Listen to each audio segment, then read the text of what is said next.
자, 이어서 기출풀이를 계속 시작을 할게요. 2회죠. 2회. 여기에서 2회라는 거는 이제 22년도 8월에 시험 본 거.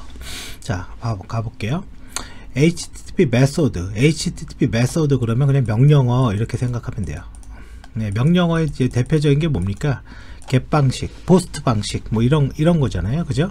그래서 get과 포스트 방식 같은 게 있는데, 텔넷이라고 얘기하는 거는 23번 포트를 사용해서 원격으로 접속하는 거. 이거 쓰면 보안에 취약하다고 말하죠. 왜? 암호화를 안 하니까.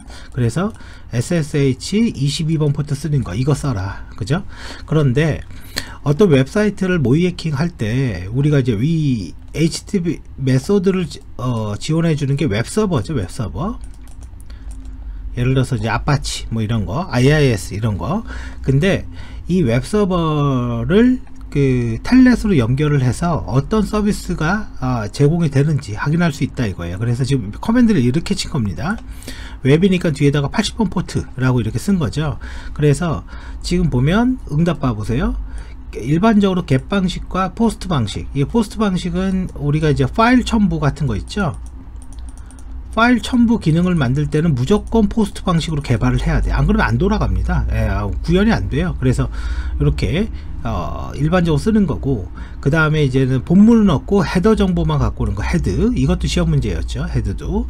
그리고 여기 옵션즈는 어떤 웹서버의 메소드를 지원을 하는지, 그걸 보기 위해서. 그러니까 모의 해킹 할 때, 그러니까 취약점 점검할 때 이 커맨드를 친다라는 거예요. 그래서 이렇게 응답을 확인해 볼 수 있다. 그래서 옵션즈라는 거고, 밑에 가볼게요. 이게 똑같이 위험평가인 거죠. 위험평가. 그래 델파이, 이거는 이미 전 수업에서 얘기 드렸죠. 그래서 델파이, 시나리오법, 그 다음 우선순위 하는 거, 그냥 순위결정법. 그래서 전부 다 뭡니까? 정성적 위험 분석 기법인 거죠. 넘어갑니다. 자, 자, 위험평가에 대해서 옳은 거 똑같아요. 자, 체크리스트를 통해서 일반적으로 많이 하는 겁니다. 그게 기준선법, 그죠? 시간도 적게 들고 빠르게 한다. 근데 이제는 조직의 특성을 적용하기가 어렵다라는 단점이 있어요. 그래서 위험평가는 정량과 정성적 기법 이렇게 있는데, 이거 뭔가 좀 이상한데? 잠깐만요. 정량이 여기입니다. 정성이 여기고, 그죠? 정성이. 그래 두 개 짬뽕에 쓰는 거 혼합해야 방법. 이렇게 돼 있다. 자, 다음 가로 안에 들어갈 내용은 뭐냐? 이거 접근 통제죠. 그래서 내 거 내가 알아서 권한 관리한다. 그게 뭡니까? DAC죠. 그래 신분 기반 자율적 접근 통제. 어드미니스트레이터가 있어서 관리자가 권한을 줬다 뺐다 한다. MAC. 어떤 롤이라는 걸 만들어서 롤 단위로 권한의 묶음을 빼고 넣고 한다. 그게 RBAC. 그죠? 이게 필기 때 나오는 거죠. IDS네요. 자, IDS가 지금 보면 O형 탐지, 이상 탐지 이렇게 나왔잖아요. 그죠? 이거는 바로 전 기출풀이 했죠. 그럴 때 뭐가 중요하다고 그랬어요? 펄스 포지티브와 네거티브. 그래, 이거 암기라고 했죠. 이게 더 중요하다고요. 펄스 네거티브는 공격이 아닌데 오판하는 거고, 얘는 공격이 아닌데도 공격이라고 오판한다. 그죠? 뭐 비슷한 이게 막 공격인데 공격이 아니라고 오판하는 거 끝까지 읽어봐야 돼요. 요거 읽어보면 되겠죠.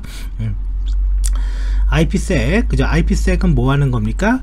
서버 대 서버를 터널링 할 수 있다. 그래서 기업과 기업 간의 암호화 같은 거 할 수 있다. 그래서 얘는 이제 VPN 인 거고요. VPN인 거고, 그래서 AH라는 헤더는 뭐죠? 바로 전 시험에 나왔죠. 그러니까 EU 시험이죠. 정확히 말하면 이거 EU 시험에 또 나왔죠. 이거는 뭐예요? 인증 정보. 그래서 무결성 제공해 주는 거고, ESP는 뭐죠? 암호화, 기밀성 제공해 주는 거고, 헤더에서 시퀀스 넘버라는 말의 의미는 뭡니까? 유일한 번호인 거잖아요. 그래서 시퀀스 번호, 타임 스탬프 이런 것들은 다 유일한 번호의 의미를 갖고 있는 거잖아요. 이 유일한 번호의 의미를 갖고 있는 게 뭘 대비해요? 복사 공격. 복사 공격을 다시 얘기하면 리플레이 어택. 리플레이 어택. 그래서 요거 나왔죠. 이 시퀀스 번호는요, 이것도 중요한데 우리 교재에 보면 TCP 프로토콜의 연결 과정의 시퀀스 번호 증감과 증감, 그 다음에 데이터 전송 구간의 시퀀스 번호, 그 다음에 해지 시퀀스 번호 이거 3개 반드시 알아놔야 돼. 이게 더 중요해요. 이게 중요한 게 아니라, 그죠? 여기선 묻는 게 별게 없어요 지금, 그죠? 그래서 연결 과정에 송신자가 시퀀스 번호를 0을 만들어주고 이렇게 보내면, 그죠? 0에다가 에크 넘버 하나 더해갖고 응답을 준다. 그럼 이제 1이 오겠죠? 다시 1을 또 증가해서 이렇게 보내면 뭐 이렇게 본다. 요거 교재 있습니다. 이거 실기 기출에도 나왔고, 이거 엄청 중요하다. 왜? 이게 원리니까요. 예, 원리에 관련된 건 중요한 거예요. 그럼 물론 시험도 나왔고요. 자, 넘어가 볼게요. 이거는 뭐 그냥 P2P, 그러니까 1대1 거래 이렇게 보면 돼요. P2P라는 건. 그리고 가상화폐, 그럼 뭐죠? 블록체인 아닙니까? 블록체인에 쓴 기술이 뭐예요? 비트코인이죠. 그래서 그걸 채굴한다, 그렇게 얘기하죠. 요거는 이미 기출 문제인데, 우리가 스위치라는 장비가 있어요. 스위치. 그러니까 스위치는 우리 공유기랑 똑같아요. 그냥 그렇게 생각하면 돼요. 집에 있는 공유기. 케이블 이렇게 꽂는 거죠. 이 스위치를 통해서 그 비트코인 채굴 프로그램이 그 전이가 됩니다. 바이러스가 전이가 돼요. 그래서 우리가 지금 기존에 필기 기출에 있는데, 아마 필기에 있을 거예요. 스위치 공격 기법. 이거 반드시 알아놔야 돼요. 그래서 ARP 스푸핑도 되고, 뭐 그 ICMP 이것도 되고, 이거 표가 있습니다. 이거 반드시 알아놔야 돼요. 이거 다음은 어떤 설정이냐. 자, 이걸 누르니까 디렉토리 목록이 나왔잖아요. 디렉토리 리스팅인 거고, 그래서 인덱시스 요거 설정해야 된다. 이거는 웹서버 취약점 점검에 나오는 거죠. 자, 그런데 얘가요, 지금 우리가 이제 웹하면 따따따따 이렇게 치잖아요, 앞에다가. 그러면 이제 요 슬래시, 요걸 이걸 루트라고 합니다. 그럼 루트 밑에 디렉토리가 A가 있고, 루트 밑에 B가 있고, 루트 밑에 업로드, 여기처럼 업로드가 있다고 쳐볼게요. 그러면 여기 인덱시스라는 설정을 여기 상위하면 이 밑에 다 적용이 되는 거예요. 근데 만약에 여기는 이거 제거해야죠. 예, 이거 제거해야죠. 인덱시스를 제거하는 거죠. 설정을 하는 게 아니라. 자, 근데 여기에다가 여기는 인덱시스를 넣었어. 그러면 얘는 디렉토리 리스팅이 되는 겁니다. 얘는. 그래서 요 디렉토리별로 상위께 밑으로 전파가 되는 형태로 돼 있는 거예요. 그러니까 얘 같은 경우도 요 SCS에다가 인덱시스를 제거하고, 당연히 밑에도 없어야 돼요. 없으면 이게 안 되죠. 근데 여기에는 인덱시스가 없는데 여기에다가 인덱시스 이렇게 넣어주면 얘가 이렇게 디렉토리 목록이 나오게 되는 거죠. 그리고 우리가 이제 디렉토리 목록이, 이 파일의 리스트가 나오는 게 어떻게 보면 웹서버의 기본적인 기능인 거예요. 정상적인 기능. 그죠? 근데 이걸 우리는 보안에 취약하다고 얘기를 해요. 왜? 이거를 가지고, 이게 파일명이잖아요. 내가 이 URL에 뭐 .com// 파일명 이렇게 치면 이게 어떻게 됩니까?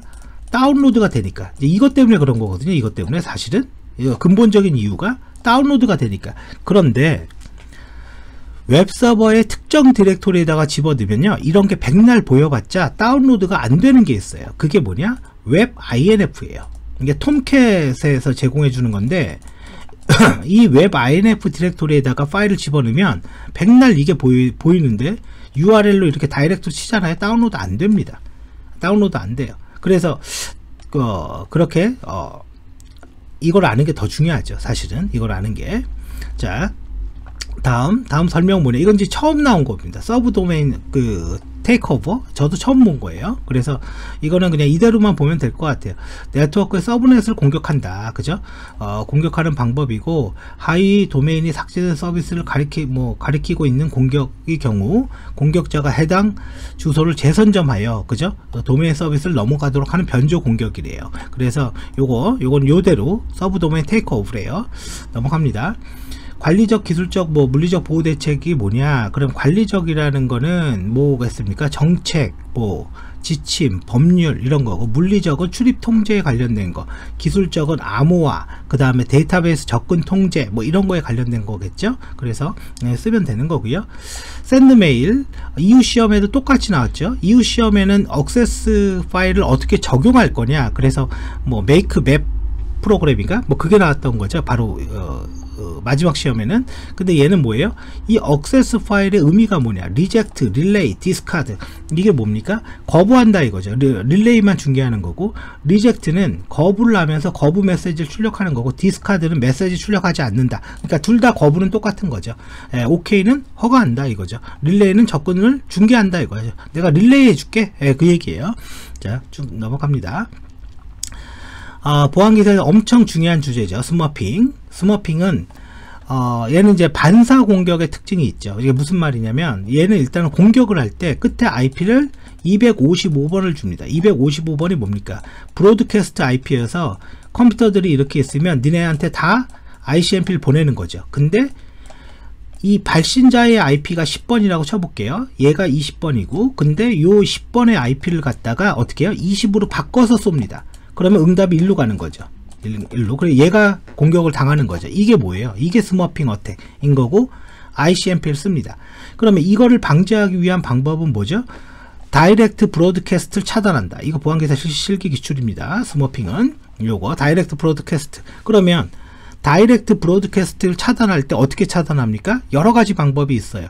ICMP를 차단하면 되는 거 아니야? 그렇게 할 수도 있고, ICMP의 브로드캐스트만 차단하면 되는 거 아니야? 그렇게 할 수도 있어요. 그래서 sysctl이라는 커맨드가 있죠. sysctl에 우리가 리눅스의 PROC 디렉토리 밑에 아마 sys입니다. 시스템인가? 이게 시스템인가 sys인가 그럴 거예요. 그리고 net 밑에 디렉토리 이름이에요.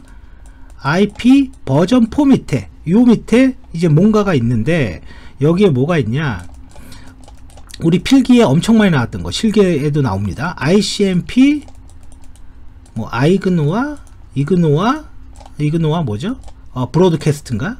브로드캐스트 끝에 S가 아마 들어갈 겁니다. 그래서 이거를 1로 설정하면 브로드캐스트를 막어요. 이거를. 그래서 요게 이제 필기 기출, 실기 기출 둘 다 기출이에요. 그래서 이렇게 막을 수도 있다 이거죠. 근데 이거는 서버에서 막는 거고, 서버에서 막는다라는 거는 요런 서버들이 그렇게 설정한다라는 거고, 요 라우터에서 막아주면은 아예 그냥 전달이 안 될 거 아닙니까? 그래서 지금 묻고자 하는 건 라우터에서 다이렉트 브로드캐스트를 어떻게 차단하냐. 근데 no IP detected broadcast, 다이렉트죠. 디텍트가 아니라 다이렉티드 브로드캐스트, 인터페이스별로 이렇게 설정해야 된다. 컨트롤 Z는 저장하라는 뜻이에요. 이거 라우터에서. 그러면 요것도 어딘가 있겠네, 그쵸?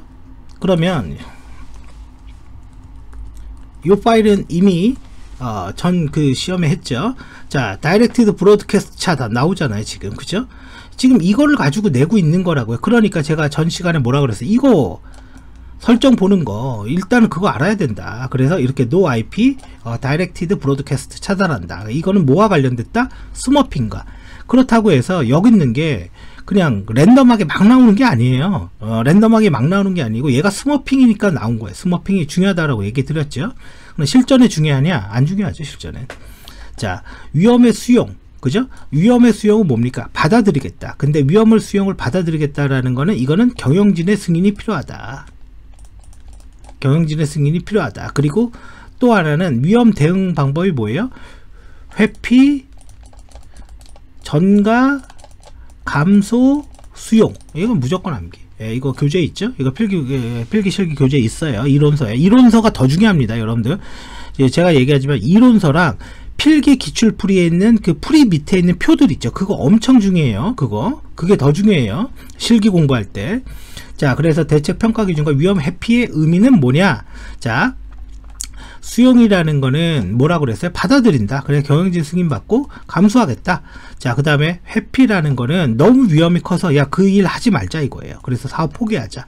자, 보호대책 평가 기준은 DOA를 기준으로 이거보다 높냐 낮냐를 가지고 하는 거예요. 그래서 보장 수준 뭐 이런 말을 쓰면 좋은데 이렇게 우리가 다 쓸 수는 없잖아요. 그래서 요 말은 반드시 기억하고, DOA를 기준으로 DOA보다 높으면, 이 DOA는 언제 설명했어요? 바로 전, 그죠?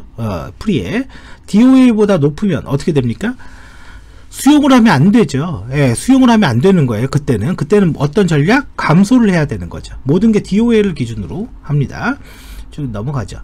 개인정보보호법상 개인정보 수집이 가능한 경우, 일단 동의를 받을 때, 그 다음에 법률상, 그 다음에 공공, 그죠? 그 다음에 계약 및 이행, 요거는 이제 알고 있어야 돼요. 자, 그래서 불이익에 관한 사항, 그 다음에 이건 생명이고, 또 하나는, 그죠?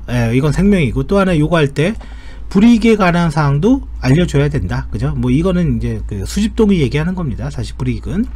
자, 스위치 허브의 기능과 동작 방식은 뭐냐라고 하는데, 스위치는 뭡니까? 그래야 우리 공유기 전기 이렇게 두면 이쪽으로 보내줘, 뭐 이런 겁니다. 그래서 스위치는 리피터의 역할을 한다. 이건 뭐예요? 이건 중요하지 않아요? 전기 증폭기. 전기가 무한대로 날아가는 게 아닙니다. 그래서 맥 테이블이 있는데 거기에 포트와 주소를 식별해서 목적지로 전송하는 거, 이 목적지로 전송하는 걸 뭐라고 그래요? 포워딩이라고 하죠. 포워딩. 이게 주 역할입니다. 스위치에. 그럼 이제 동작 방식, 이걸 뭐 이렇게까지 쓸 필요는 없습니다. 맥 테이블을 학습하고요. 그리고 맥 테이블이 없으면 브로드캐스트 한다. 그래서 정보를 가져온다 이거죠. 그리고 전달한다. 그리고 필터링 한다. 자, 근데 요게 뭐가 없냐? 두 개가 필요하다. 우리 이론서나 필기에 있습니다. 첫 번째는 아까 얘기한 것처럼 스위치 공격 기법. 그리고 스위치 이 포워딩을 할 때 포워딩 전달 방법 3개가 있습니다. 그래서 하나가 뭐죠? 컷스루, 뭐 하나가 그걸 거예요. 컷스루. 그 다음에 뭐 파라그먼트 프리. 그 다음 하나는 기억이 안 나는데 이게 표에 있어요. 그거 암기. 그래서 뭐 검사 안 하고 그냥 보내는 방법, 혹은 512바이트까지만 받고 검사하고 보내는 방법, 전 데이터를 다 받은 다음에 보내는 방법, 그렇게 3가지가 있다. 요 2개 반드시 알아놔야 돼요. 스위치 보안기사에서. 자, 어노미먼스라는 영어 단어를 탐지하는 거래요. 이건 딱 보니까 스노트의 룰이죠. 룰의 로그 파일이죠. 정확히 말하면 이거는 얼러트라는 파일로 만들어져요. 그러니까 윈도우는 alert.ids라는 파일이고 리눅스는 얼러트입니다. 그냥 파일의 이름이. 자, 그러면 이제 이 단어를 탐지하라고 했으니까 컨텐츠 어노미먼스 노 케이스 대소문자 구분 없이 로그 파일에다가 이 영어를 써라. 그리고 목적지 21번 포트 FTP의 명령 포트죠. 그리고 TCP로 가는 거, SID 이거는 유일한 번호 아무거나 넣어주면 되는 거예요. 중복된 것만 없으면 돼요. 요 룰별로 요게 룰을 여러 개 넣을 수 있잖아요. 네, 그냥 넘어갑니다. 자, 그래서 조금 제가 빠르게 하긴 했는데 이거 보기 전에 이 전에 즉 1회 기출풀이를 보고 와야 돼요. 네, 보고 왜 거기에서 한 것들이 많아서 제가 이제 얘기를 드린 겁니다.